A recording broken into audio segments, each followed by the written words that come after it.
నిర్ధారణకు అంతిమ నిర్ణయం డిఎన్ఏ టెస్ట్. ఉన్నది ఉన్నట్లుగా వాస్తవాలను శోధించి వివరించే మన డిఎన్ఏ టీవీ, మన రాష్ట్రం, మన ఛానల్. నమస్కారం. ఆంధ్రప్రదేశ్ పరిపాలన గుండెకాయగా ఉన్నటువంటి ఆంధ్రప్రదేశ్ సచివాలయంలో జరుగుతున్నటువంటి క్యాంటీన్ ఎన్నికల నేపథ్యంలో ఆంధ్రప్రదేశ్ సచివాలయ ఉద్యోగుల మధ్య రాజకీయ రంగు పొలుముకున్న పరిస్థితి అయితే కనపడుతుంది. దాంట్లో భాగంగానే ఒక వర్గం ఉద్యోగులు విందు పార్టీ నిర్వహిస్తే మరో పార్టీ ఉద్యోగులందరూ కూడా సాయంత్రం వేళ మందు పార్టీ నిర్వహించారు. ఈ నేపథ్యంలోనే అటు విందు పార్టీ ఇటు మందు పార్టీ వాళ్ళు చెప్తున్నది ఏంటంటే, అది యాదృచ్ఛికంగా ప్రతి సంవత్సరం కూడా ఈ కార్తీక వనభోజనాల సందర్భంగా మేము పార్టీ చేస్తామని ఒక వర్గం చెప్తున్నారు. మరో వర్గం ఏం చెప్తున్నారంటే, క్యాంటీన్ ఎన్నికల సందర్భంగా తమ వర్గ ఉద్యోగులను ఎవరైతే ఉన్నారో వాళ్ళని మొబలైజ్ చేసుకునేటటువంటి ప్రక్రియలో భాగంగా అర్ధరాత్రి పూట మందు పార్టీ తోటలో నిర్వహించారు విందు కూడా. ఇందులో ఎటువంటి సందేహం లేదు. మందు పార్టీ విందు పార్టీ కూడా విజయవాడ క్లబ్ సమీపంలో ఉన్నటువంటి పార్కు వద్ద విచ్చలవిడిగా నిర్వహించారు అనటంలో ఎటువంటి సందేహమూ లేదు. అక్కడ మందు పార్టీ ఏ విధంగా జరిగింది, ఎవరెవరు వచ్చారు, ఏం చేశారు, ఏం మాట్లాడారు అనేటటువంటి క్లియర్ సమాచారం మన వద్ద మాత్రమే ఉంది. దానికి సంబంధించినటువంటి పూర్తి వివరాలన్నీ కూడా వీడియో క్లిప్స్లో చూడవచ్చు. అందులో ఎవరెవరు వచ్చారు, ఎందుకు వచ్చారు, ఏం మాట్లాడారు, అసలు అక్కడ మద్యం పార్టీ జరిగిందా జరగలేదా అనేటటువంటి రకరకాల అనుమానాలు, రకరకాల వాదోపవాదంలో ఉన్న పరిస్థితి అయితే క్లియర్గా కనపడుతుంది. అప్సా అధ్యక్షుడిగా ఉన్నటువంటి వెంకట్రామరెడ్డి అయితే క్లియర్గా మేము అక్కడ మందు పార్టీ జరపలేదు, కేవలం పోలీసులు అదేవిధంగా సచివాలయంలో ఉన్నటువంటి కొంతమంది ఉద్యోగులు తమ మీద కేవలం కక్ష కట్టి మాత్రమే అక్కడ మందు తాగకపోయినా కూడా మందు తాగుతున్నట్టు చిత్రీకరించి ఒక 50 మంది పోలీసులు పెద్ద ఎత్తున దాడి చేస్తున్నట్టు వచ్చి తమని అరెస్టు చేశారు, భయభ్రాంతులు గురి చేస్తున్నారు అనేది అప్సా అధ్యక్షుడు వెంకట్రామరెడ్డి యొక్క వర్షన్. అందులో భాగంగానే ఇక్కడ ఒక భిన్నమైనటువంటి వర్షన్ ఏర్పడుతుంది. ఈ నేపథ్యంలోనే అప్సా అధ్యక్షుడు కాకర్ల వెంకట్రామరెడ్డి పేరుతో ఒక లేఖ కూడా విడుదల చేసిన పరిస్థితి, అంటే కన్సర్న్ ఎంప్లాయీస్కి సంబంధించి ఒక సర్క్యులేట్ చేసినటువంటి వర్షన్ అయితే కనపడుతుంది. దాంట్లో ఆయన చెప్తున్నటువంటి వర్షన్ ఏంటంటే, అక్కడ ఎటువంటి మద్యము పార్టీ జరగలేదు, కేవలం ఒక పర్సన్ ఎవరైతే ఉన్నాడో ఆ పర్సన్ క్యాంటీన్ ఎన్నికలకు సంబంధించి ఆయన అభ్యర్థిగా పోటీ చేస్తున్న సందర్భంలో ఏఎస్ వాళ్ళకు సంబంధించినటువంటి మీటింగ్ నేపథ్యంలో ఆయన కేవలం ఒక గెస్ట్గా మాత్రమే ఆ కార్యక్రమానికి అటెండ్ అయ్యాను తప్ప అక్కడ ఎటువంటి మద్యం పార్టీ జరగలేదు, ఎక్కడ అవినీతి అసాంఘిక కార్యక్రమం జరగలేదు అనేది ఆయన వర్షం. అందులో భాగంగానే ఆయన ఒక మెసేజ్ కూడా సర్క్యులేట్ చేయడం జరిగింది ఆయన పేరు మీద. అయితే ఈ నేపథ్యంలో కాకర్ల వెంకటరామరెడ్డి ఇంకో విషయం కూడా చెప్తున్నారు. ఆయన ఏమంటున్నాడంటే, అక్కడ నేను గెస్ట్గానే వెళ్ళానని చెప్తూనే అక్కడ చేసినటువంటి అక్కడ అనార్గనైజ్డ్ మందు పార్టీ ఏదైతే ఉందో ఆ పార్టీ నిర్వహించింది వేరే వాళ్ళు అయినప్పటికీ కూడా కేవలం అది జరిపింది నేనే అని చెప్పి ఆ నేరం మొత్తం తన మీద వేసుకుని కేవలం తను వేసుకున్న నేపథ్యంలోనే అతన్ని అరెస్ట్ చేశారు అని కాకర్ల వెంకటరామరెడ్డి చెప్తున్నాడు. అంటే ఇక్కడ క్రైమ్ ఆఫ్ ఎఫెన్సీ కనుక గమనించినట్లయితే ఎవరైతే ఒక హత్య జరిగిందనుకో, హత్య జరిగినప్పుడు హత్య చేసిన వాడిని మాత్రమే పోలీసులు అరెస్ట్ చేయటం అనేది పరిపాటి ఇదే న్యాయస్థానం చెప్తున్నది. కానీ అక్కడ అరెస్ట్ చేసే సందర్భంలో అతను కాదు హత్య చేసింది, నేను హత్య చేశాను కాబట్టి నన్ను అరెస్ట్ చేయండి, వాళ్ళకి మద్దతుగా నేను అరెస్ట్ అవుతాను అంటే, ఒకవేళ వాళ్ళని అరెస్ట్ చేస్తారా పోలీసులు? అది సాధ్యమేనా? క్రైమ్ ఎవరు చేశారో వాళ్ళనే అరెస్ట్ చేస్తారు. గత రాత్రి జరిగినటువంటి మీటింగ్లో అక్కడ జరిగినటువంటి గెట్ టుగెదర్ పార్టీలో క్యాంటీన్ ఎలక్షన్కి సంబంధించి కొంతమంది అభ్యర్థులను మద్దతిస్తూ కొంతమంది అభ్యర్థులందరూ కూడా అక్కడ చేరి ఉద్యోగులందరూ కూడా అక్కడ మందు పార్టీ జరిగినది వాస్తవం, అందులో ఎటువంటి సందేహమో లేదు. అయితే ఇక్కడ అధ్యక్షుడిగా ఉన్నటువంటి కాకర్ల వెంకటరామరెడ్డి ఆయన అరెస్టు చేసటం అనే అంశం వెనకాల రకరకాల భిన్న వాదనలు వినిపిస్తున్నాయి. ఒకవేళ వాళ్ళు పార్టీ చేసుకున్నటువంటి అంశము అంటే ప్రత్యేక ఆపోజిట్ వర్గానికి ఏ విధంగా తెలిసినా కూడా వాళ్ళు పోలీసులకి చెప్తే పోలీసులందరూ కూడా వచ్చి అరెస్టు చేస్తారని చెప్పి ముందే వీళ్ళకి తెలుసా? ఒకవేళ ఆర్గనైజ్ చేసిన వాళ్ళని అరెస్ట్ చేయాలి కానీ గెస్ట్గా వెళ్ళిన వాళ్ళని అరెస్ట్ చేయటం ఏంటి? అంటే ఇక్కడ సానుభూతి పవనాలు ఏమైనా వస్తాయనే ఉద్దేశం ఏమైనా ఉందా అనేటటువంటి రకరకాల అనుమానాలు ఊహాగానాలు వస్తున్నటువంటి పరిస్థితి కనబడుతుంది. ఇదే అంశానికి సంబంధించి నిన్న ఉదయం పూట అదే సచివాలయంలో ఉన్నటువంటి ఉద్యోగులు కొంతమంది కూడా ఒక కార్తీక వనభోజనాల కార్యక్రమం చేశారు. ఆ కార్యక్రమము ఒక 400 మంది అటెండ్ అయ్యారు. ఏదో ఒకటి జరిగింది, విందు కార్యక్రమం జరిగింది, అంతటితో ఆ కార్యక్రమం అయిపోయింది. అయితే దానికి భిన్నంగా సాయంత్రం 8 గంటలకి దాదాపు ఒక 100 మంది అని చెప్తున్నారు. ఆ ఉద్యోగులందరూ కూడా గెట్ టుగెదర్ అయ్యి మందు పార్టీ నిర్వహించారు. ఆ మందు పార్టీ నిర్వహించిన సందర్భంలో కూడా వాళ్ళు క్యాంటీన్ ఎన్నికలకు సంబంధించి పలానా అభ్యర్థి నిలబడుతున్నాడు, పలానా అభ్యర్థికి మద్దతు ఇవ్వాలి మనం అందరం కూడా అని వన్ సైడ్గా చెప్తున్నటువంటి పరిస్థితి. అయితే ఇక్కడ ఆ మందు పార్టీ జరిగే సందర్భంలో ఆ గార్డెన్ ఓనర్కి అయితే వాళ్ళు చెప్పిన పర్మిషన్ ఏంటంటే మేము టీడీపీ మద్దతుదారులము, మేము పార్టీ చేసుకున్నాము, అంటే గెట్ టుగెదర్ అవుతున్నాము అని చెప్పి పర్మిషన్ తీసుకున్నారు. పర్మిషన్ తీసుకున్న వాళ్ళు కాకర్ల వెంకటరామరెడ్డి మాత్రం కాదు. ఆయన పేరు మీద తీసుకోలేదు, వేరే వాళ్ళ పేరు మీద తీసుకున్నారు. వాళ్ళందరూ కూడా టీడీపీ మద్దతుదారులు అని చెప్పి వాళ్ళు ఆ గార్డెన్ను తీసుకోవడం జరిగింది, గెట్ టుగెదర్ అని చెప్పి తీసుకోవడం జరిగింది. మొత్తానికి ఇక్కడ వెంకటరామరెడ్డిని పోలీసులు అరెస్ట్ చేశారు. అయితే అక్కడ ఒక 50 మంది పోలీసులు వచ్చారు. మద్యం బాటిల్స్ మేము తాగలేదు కానీ పోలీసులే 2 విస్కీ బాటిళ్ళు 2 బీర్ బాటిళ్ళు టేబుల్ మీద పెట్టి వాంటెడ్గా అక్కడ భయభ్రాంతులకు గురి చేసేటటువంటి ప్రక్రియలో భాగంగా వాళ్ళని అరెస్ట్ చేశారు. అంటే వెంకటరామరెడ్డిని అదుపులోకి తీసుకున్నారు, అరెస్ట్ చేశారు అనేది వాళ్ళు చెప్తున్నటువంటి స్టోరీ. అసలు నిజం జరిగింది మాత్రం వేరే. అయితే ఇక్కడ అప్సా అధ్యక్షుడిగా ఉన్నటువంటి కాకర్ల వెంకటరామరెడ్డి గత ఎన్నికల ముందే సస్పెండ్ అయ్యాడు. ఈయన వన్ సైడ్గా వైసీపీ పార్టీకి పనిచేస్తున్నాడు అనేటటువంటి ఆరోపణలు రుజువు కావడంతో ఎన్నికల కమిషన్ ఆయన్ని సస్పెండ్ చేసేందుకు ప్రస్తుతం ఆయన సస్పెన్షన్లో ఉన్నాడు. అయితే అప్సా అధ్యక్షుడిగా మాత్రం కొనసాగుతున్నాడు. అప్సా అధ్యక్షుడిగా కొనసాగుతున్నటువంటి పరిణామ క్రమంలో తాజాగా ఎన్డీఏ కూటమిగా ఉన్నటువంటి నారా చంద్రబాబు నాయుడు ముఖ్యమంత్రిగా బాధ్యతలు స్వీకరించిన సందర్భంలో ఆయనకు బొకే ఇచ్చేటటువంటి అంశంలో కానీ బొకే ఇవ్వలేదు.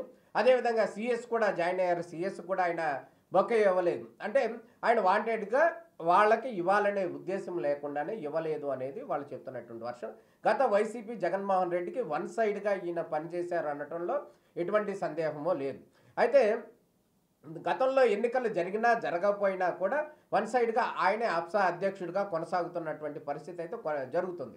ఈ నేపథ్యంలోనే అక్కడ ఇళ్ల స్థలాలకు సంబంధించి ఉద్యోగులు ఎవరైతే ఉన్నారో సచివాలయ ఉద్యోగులందరూ కూడా 2016లో హైదరాబాద్ నుంచి కూడా ఇక్కడికి వచ్చేసారు. ఇక్కడికి వచ్చేసినప్పుడు కూడా నాటి ముఖ్యమంత్రి చంద్రబాబు నాయుడు, నేటి కూడా ముఖ్యమంత్రి చంద్రబాబు నాయుడే.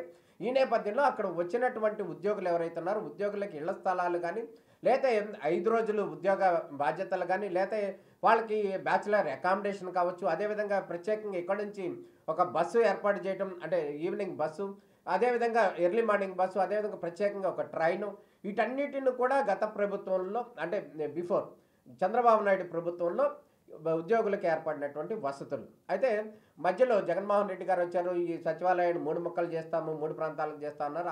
ఆ ప్రక్రియ అక్కడితో అట్లా ఉంది. కానీ తాజాగా వచ్చినటువంటి మళ్ళీ ముఖ్యమంత్రి చంద్రబాబు నాయుడికి ఇక్కడ ఉద్యోగులకు సంబంధించినటువంటి ఒక విషయం కానీ, ఒక బాధ్యత కానీ, ఒక సమస్య కానీ, అంటే ఇళ్ల స్థలాల వంటి సమస్య, మేజర్ ఇళ్ల స్థలాలకు సంబంధించినటువంటి సమస్య ఉంది.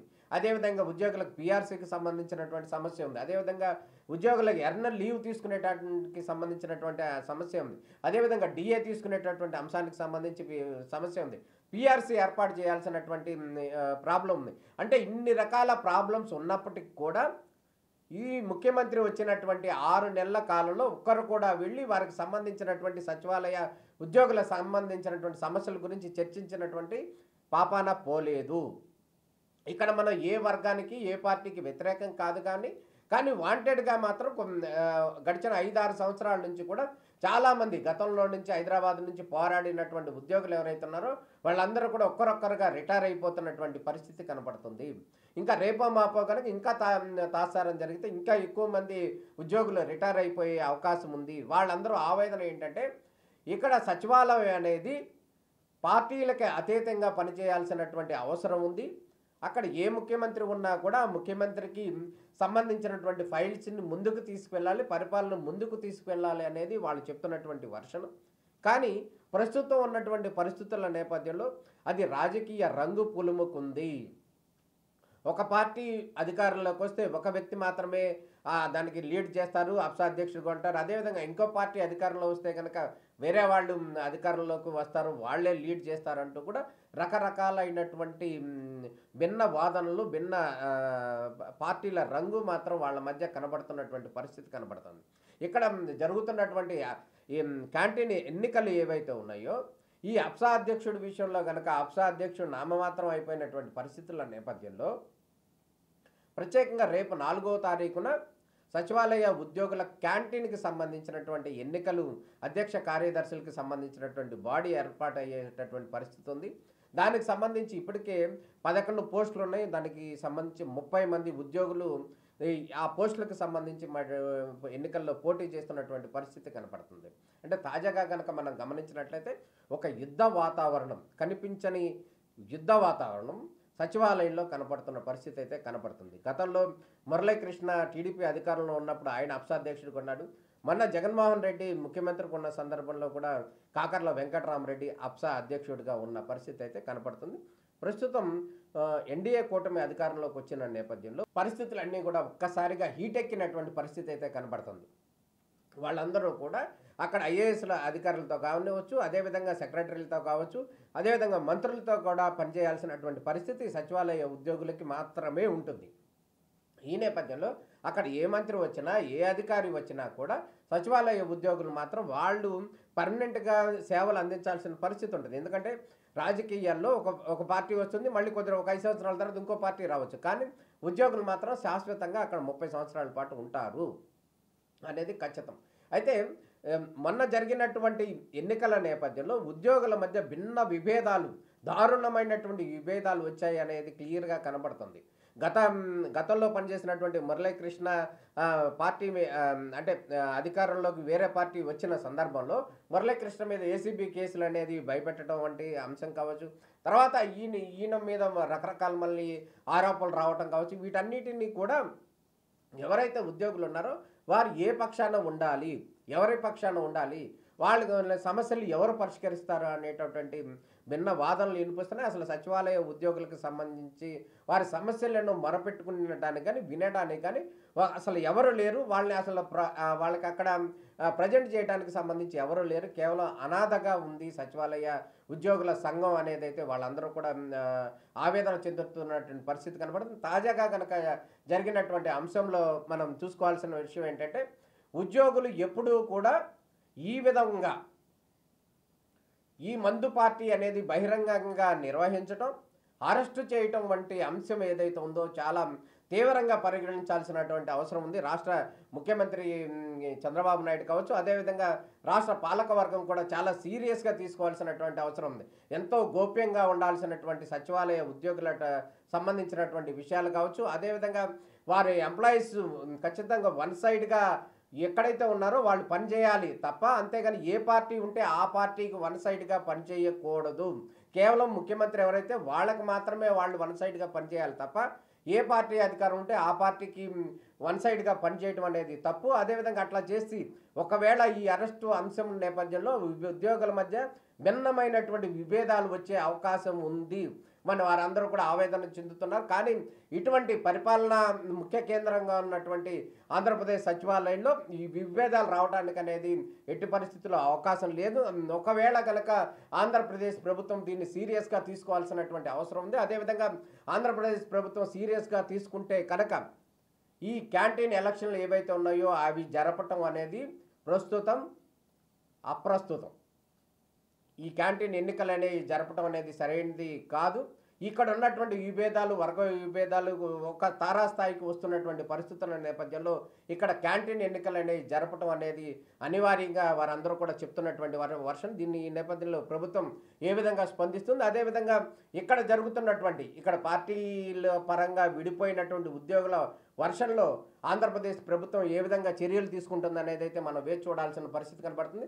నిన్న జరిగినటువంటి అంశం ఏదైతే ఉందో అది ఉద్యోగులకు సంబంధించినటువంటి గోప్యత, అదేవిధంగా ఉద్యోగులకు సంబంధించినటువంటి భవిష్యత్తుకి సంబంధించినటువంటి కార్యాచరణ కాబట్టి అక్కడ ఎవరైతే మద్యం తీసుకుంటున్నారో వారి అందరి చిత్రాలు, వీడియోలు పూర్తిగా మా దగ్గర ఉన్నప్పటికీ కూడా దానికి సంబంధించినటువంటి వర్షన్లో వారి యొక్క భవిష్యత్తును, భద్రతను దృష్టిలో పెట్టుకుని వారికి సంబంధించినటువంటి ఫేస్ను బ్లర్ చేసి మాత్రమే అక్కడ మద్యం తీసుకుంటున్నారు అనేటటువంటి వర్షన్ మాత్రమే మీకు చూపించడం జరుగుతుంది.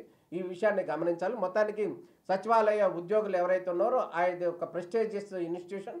ఆ ప్రెస్టీజియస్ ఇన్స్టిట్యూషన్లో పనిచేసేటటువంటి ఉద్యోగులందరూ కూడా ప్రెస్టీజియస్గానే ఉండాలి తప్ప ఎవరో ఒకరు కొద్ది మంది చెప్పేటటువంటి డైరెక్షన్ పాలిటిక్స్ను ఫాలో అయితే కనుక అది ప్రభుత్వానికి చెడ్డ పేరు వచ్చేటటువంటి అవకాశం ఉంది. ఈ నేపథ్యంలో ఆంధ్రప్రదేశ్ ప్రభుత్వం, అదేవిధంగా ముఖ్యమంత్రి నారా చంద్రబాబు నాయుడు, సిఎస్ కావచ్చు, నీరబ్ కుమార్ ప్రసాద్ కావచ్చు, మిగతా అధికారులందరూ కూడా దీని మీద ఇటువంటి అంశాలు భవిష్యత్తులో జరగకుండా పూర్తి స్థాయి చర్యలు తీసుకోవాల్సినటువంటి అవసరం ఉంది. ఆంధ్రప్రదేశ్ సచివాలయానికి ఉన్నటువంటి ప్రెస్టేజెస్ని కాపాడాల్సినటువంటి అవసరం ఎంతైనా ఉంది.